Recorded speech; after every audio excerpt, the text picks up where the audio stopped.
Hey Indianapolis Motor Speedway fans, Doug Boles here with you for another episode of Behind the Bricks, where we take you around the Indianapolis Motor Speedway, show you some things you may or may not know about the Speedway. Today, I'm standing in front of the Indianapolis Motor Speedway Museum. Many of you have been there, but did you know that the museum is separate from the Indianapolis Motor Speedway? It's a nonprofit 501c3, and you can be a member here at the Speedway. My family and I are members. It gives you all kinds of great benefits related to the Speedway. But today, we're gonna take Behind the Bricks and we're gonna go kiss the bricks on one of the behind the scenes tours that when you're visiting the Indianapolis Motor Speedway Museum, you too can take. I know it is. So, hello everybody. My name's Doug. This is my first tour I've ever given the Indianapolis Motor Speedway, at least in a bus. I've given a lot of other tours. So I'm the president here at the Speedway. So we're gonna have a little fun with this. Has anybody in here been on the tour before? I'm probably gonna go off script a little bit. Hopefully I can drive this thing.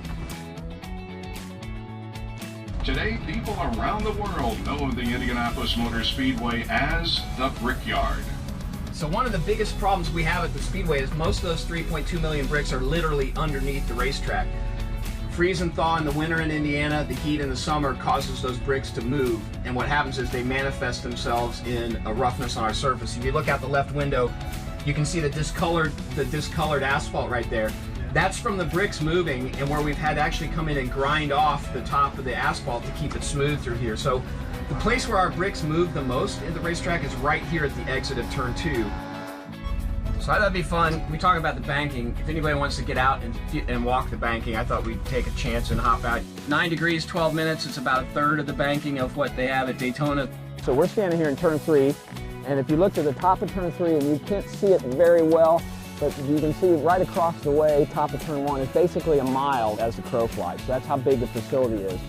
When Carl Fisher bought the property, he thought he was going to build a 3-mile racetrack because he was going to be right at the edge of the property, and realized that wasn't going to accommodate fans, so they shrunk it to the 2.5 miles, which allowed us to put the grandstands up and make it spectator there.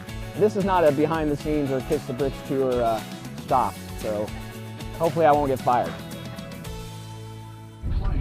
All right, I'm gonna go off script again, just really quickly and give you guys a little bit of an infield tour.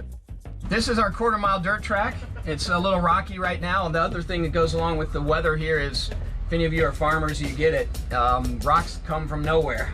You get rid of them, the next thing you know, there are tons of rocks, so we spend an awful lot of time with the rock hound out here getting rocks out. This is Hallman Boulevard. This is our second longest straight on the road course. When we had the air races out here, we removed the bridge, and this actually is an FAA authorized airfield. It's called Hallman Airfield.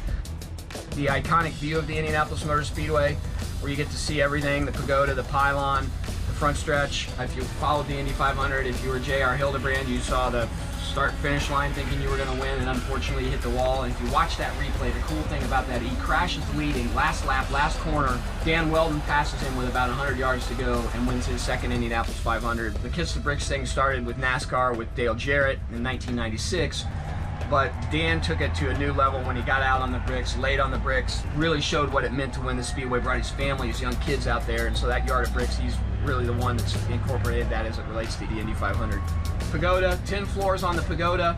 It's about 130 feet tall. It's as tall as we can be without having to get in the way of a FAA. We are in a flight pattern for Indianapolis International. So the guys did get the car out for me. This is a Z06. This was the pace car that actually paced this year's Indianapolis 500, but I'll actually bring it out here on the yard of bricks so you can get your photo with it. So this is where we stop. The bricks right there are original bricks. So those bricks have been here at the Speedway since 1909. They may not have actually been in that exact location. We do replace them.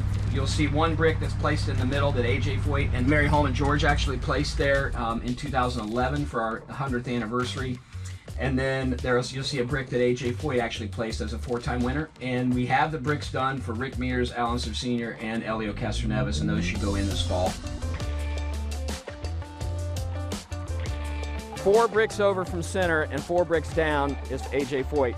Kind of plays off the 4s. Probably put Al here, put Rick there, and put Elio there. All right, well, I guess I should put this back. Are you going?